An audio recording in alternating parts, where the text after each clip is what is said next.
Hello, everybody, and welcome to the John Marshall Podcast.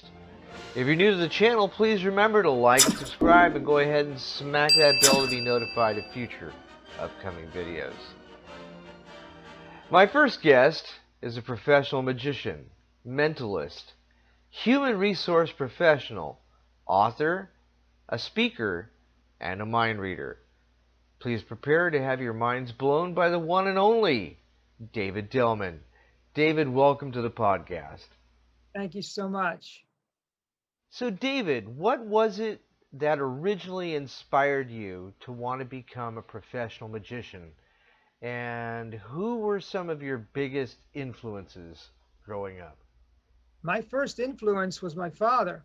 My father, his father, Raymond Dellman, was a traveling salesperson who did magic to break the ice in sales calls. And he was a huge fan of magic and magicians, and he would take my dad to see the original Blackstone, Harry Blackstone Sr. And my dad, of course, this was Blackstone had retired long before I was born, but my dad raised me on stories about the original Harry Blackstone. And I remember 6, 7, 8 years old, I was fascinated by Harry Blackstone. Well, there was a magician who was local to Baltimore, who was also a Blackstone fan, who decided that he would preserve the big show. His name was George Goebel. George Goebel. My dad was a pack master for the Cub Scouts, and he got George Goebel in to do a Cub Scout show. And so I got to see him up close in person during the Cub Scout show. And then I went to see his full stage illusion show. I was maybe 9, 10 years old, and he did it in a school auditorium. He did the crystal casket illusion. He did the mummy sarcophagus illusion. And he did Ajra, among other things. It was a 2.5-hour illusion show with an intermission and a chorus line and the whole bit. George Goebel ran a costume shop on Charles Street in Baltimore that provided costuming for theatrical agencies up and down the East Coast. So he was a very proficient and experienced person in traditional theater. And now this was before Doug Henning. So really from the time Blackstone retired until the time Doug Henning came on the scene, you really didn't have the big show. So George took it upon himself at his own expense to keep that tradition alive.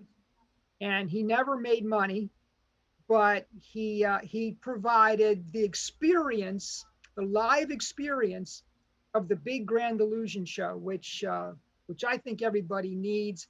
And really, between my father's stories of the original Harry Blackstone and watching George Goebel growing up, that's what really did it for me. And then, of course, when I was a teenager, you had Doug Henning come on the scene, and then followed very quickly by David Copperfield. So yeah, I mean, I grew up in a very good time, and to me, Grand Illusion was what it was all about. And when I started doing magic, that was my ambition. And I really put together a big show myself, had a terrific assistant that worked with me for between 10 and 15 years. And then in 1999, she decided she wanted to get married and have a family rather than devote herself to magic. So she left the show. I tried to replace her. I was not able to replace her. So I decided, what am I going to do? That's when I made the decision to go into mentalism. Yeah, and then there's that whole, do I really want to teach and trust someone else with all the secret methods of my act? The pandemic hits, and all of life as we know it stands still for almost a year. How did you as a performer get through the period of not performing in a live setting? Well, COVID's affected me pretty severely. I mean, I watch on the chats and the message boards, and people say, well, I've switched to Zoom shows. And I made an attempt to do that. And I tell you, between March of 2020, when everything locked down, and the present time, I might have done maybe 5 Zoom shows total. And that's not enough to survive on. I enjoyed doing the shows. You can do magic on Zoom. I personally didn't like it. It's true. It's not the same. You lose that intimate one-on-one uh, astonishment that comes with magic. Yeah, there is an advantage to doing a Zoom show in that you can't see what's down here. I mean, I can easily lapse something or steal something, and that's wonderful because you can get away with murder that you can't get away with in a live situation. But you lose the personal contact. And to me, magic is a performing art. And I know Doug Henning and David Copperfield were both wildly successful on television, but they performed to live audiences. And I think that that magic is an art that needs to be experienced live and in person. I also see on your bio that you are an author. Why don't you tell us a little bit about your publishings? I have 3 books that are published and out there. My first one was published in 2007. It's called The Mentor's Gift, and it's about a female magician who falls in love with a California winemaker. And at some point, she has to make a decision between pursuing her career and staying in California with this gentleman that she's fallen in love with. That was my first book. And then my second book was published in 2017. That one was also fiction. It's called The Christmas Garden. And that's a mainstream contemporary romance, Christmas romance, very much like what you might see on a Hallmark channel. But my third book is called The Elements of Success. That was just published this year. It's a motivational success book based on the 4 elements or 5 elements, depending on how you look at the elements. Elements being air, water, fire, and earth. Also spirit or ether. Those are the traditional elements that go back to well before the time of Christ. But they really speak to us about our lives and about balance and about goal setting. So I took that as a foundation for presenting motivational and inspirational material for setting goals and achieving balance in your life. Wow, David, that's fantastic. Sounds like you're a very busy man these days. Yeah, I am a busy man. And I have the vlog too, the vlog that you probably got to know me through, which is a weekly vlog. Every Friday I publish something new. Your audience has grown immensely. I remember when I was like your first subscriber. Oh man, I'm so happy for you, my friend. You're for everybody out there, please go to David Dellman's YouTube page. Fascinating stuff. He really does know what he's talking about. If you want to get into magic and you want to learn more about the psychic of magic and the background and history of magic, this is your guy. So really quickly, David, would you mind telling the audience just a little bit about your mentor and give us a little brief history? Talking about Denny Haney? Yes, Denny. Denny Haney. Yeah. Well, actually, The great Denny. I've been doing magic a long time. So Denny and I have a mentor in common. When Denny was a kid coming up in magic, he hung out at the Yogi Magic Mart and he studied with Phil Thomas. And so did I. I started going to the Yogi Magic Mart when I was maybe 9 or 10. My father would take me down there. It was on Charles Street in Baltimore City. My father took me down on Saturday morning. I would run errands for Phil Thomas all day long. He would give me a trick as payment, teach me how to do it at the end of the day. And then I attended the Yogi Magic Mart club meetings on Saturday night. So my dad would come pick me up maybe 11 o'clock or midnight on a Saturday night after the full day. So Denny and I grew up doing that together. Denny's a bit older than me. He's Vietnam era. And then Denny was a full-time professional illusionist for quite some time.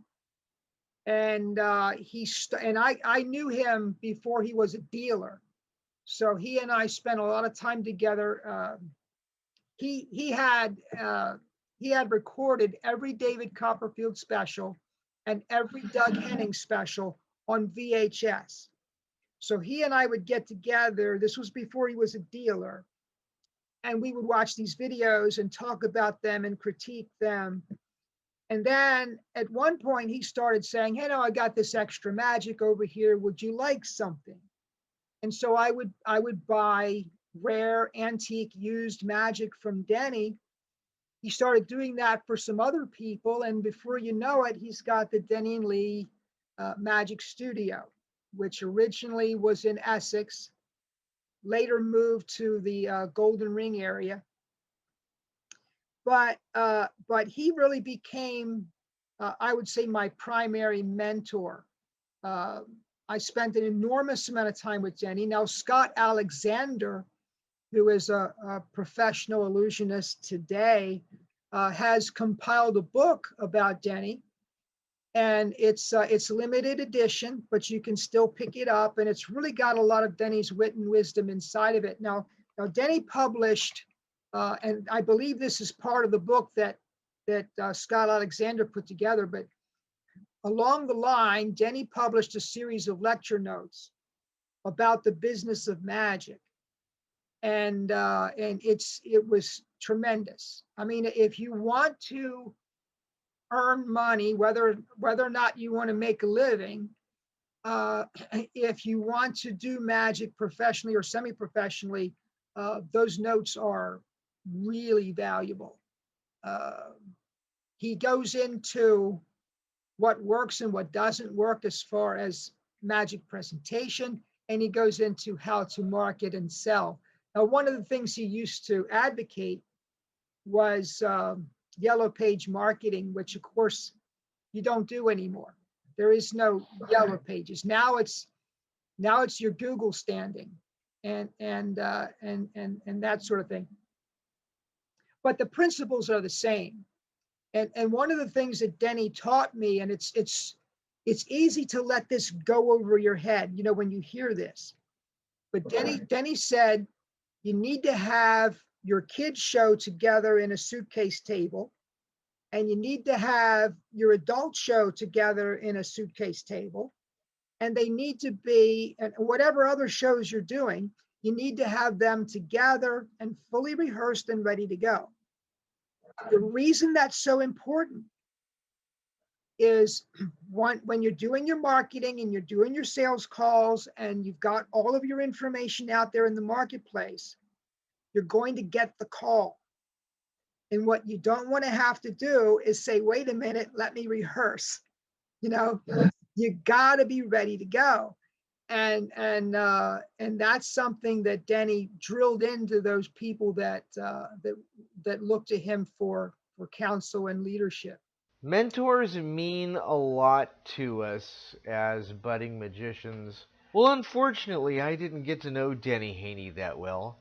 I met him briefly at McBride's Mystery School in Las Vegas.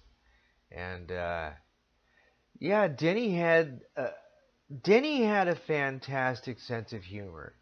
He truly loved magic, and he cherished his friendships with other fellow magicians.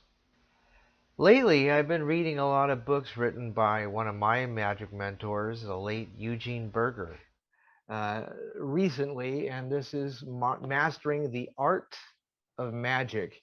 He also has one I think you'd be interested in, David, called Strange Ceremonies. I don't know if you've ever read that one, but it's wonderful, right up your alley. I'm a huge fan of Eugene Berger. I think his gypsy thread routine is probably the best I've ever seen. Of course, Eugene Berger was a brilliant storyteller. Amazing. I don't know if you saw there was a video, I think it's by L&L, that features the Out of This World. The three set? Right. And Yeah. Eugene Berger presents his version of Out of This World on that series, and it's just brilliant. It's actually my favorite presentation on the set. Powerful So, stuff. yeah, anything that he put his hand to was wonderful, wonderful magic. David, before we wrap this up, my friend, if you had any advice to give somebody off the streets who was thinking about becoming a magician, what would you tell them? A little bit of advice from you. Well, first of all, I think one of the most challenging aspects of magic is discovering who you are as a performer. Yes. I'm not David Copperfield. No. I'm not Doug Henning. I'm not George Gobel or Denny Haney.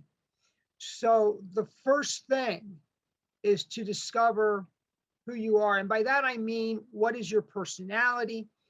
What is the type of magic you're drawn to? Once you've made that decision, the rest is easy because your marketplace is defined for you, your material is defined for you, everything else is easy. But until you define that, until you make those decisions, you're trying to be this and you're trying to be that. And from a monetary point of view, you're collecting all kinds of magic that doesn't necessarily move the ball forward because maybe it doesn't fit with your personality, maybe it doesn't fit with the type of performing you're doing. So really deciding who you are is so important. And once you've done that, I think the rest is easy. Well, David Dellman, I thank you sincerely from the bottom of my heart for being the show's very first guest. Magicians and magic, it's all good with me. I love magic. I love stand-up comedy. I love entertainment. And you are all three of those things, my friend. Well, thank you very much, John. I appreciated the opportunity to be here. I appreciated the opportunity to present the latest book that I've written because I'm really, it's my first nonfiction and I'm really happy about that. So it was great to collaborate with you and I hope we do it again. Well, ladies and gentlemen, that's my story and I'm sticking to it.